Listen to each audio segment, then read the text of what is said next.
দিগন্ত জোড়া ধান ক্ষেতের মাঝে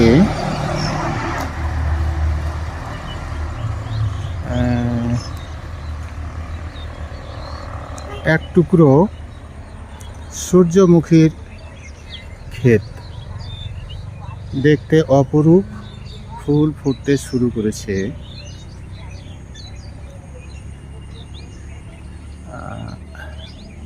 অন্যরকম লাগছে এই সূর্যমুখীর ক্ষেতটি।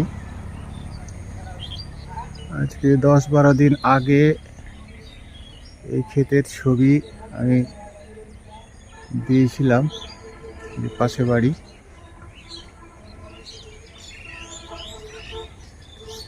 একটা মজার দৃশ্য। আমাদের যে আড্ডা, রহনপুর সাপাহার রোড, সেই সাপাহার রোডের আড্ডা থেকে সামান্য সাপাহার রোডে আসতে পূর্ব পাশে এই ক্ষেতটি দেখতে পাওয়া যাচ্ছে। এটি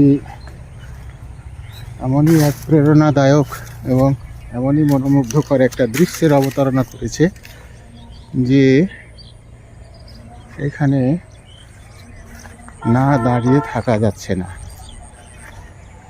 তো দুঃখের বিষয় যে এখানে কুলাঙ্গারেরও অভাব নাই। এই যে গাছগুলোর মাথা কেটে ফেলে দিয়েছে, দিয়ে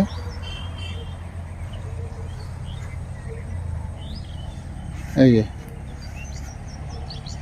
খামা খায় কেটে ফেলে এই যে নিচে ফেলে দিয়েছে। তাজ্জব, মানে এই আড্ডায় এগুলোই হয়।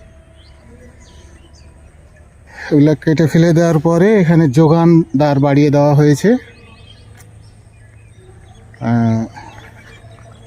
পাহারাদার বাড়িয়ে দেওয়া হয়েছে। বারবার পাহারা দেওয়া হচ্ছে, কে এই কাজটা করলো একে ধরা দরকার। ধরলে ওই কুলাঙ্গার, ওই যে যেমন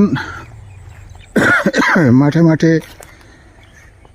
করে বেড়াচ্ছে, লোকের ক্ষতি করে বেড়াচ্ছে, এদেরকে ধরে সেই শাস্তি দেওয়া দরকার।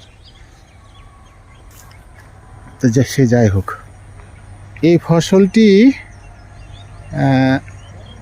যে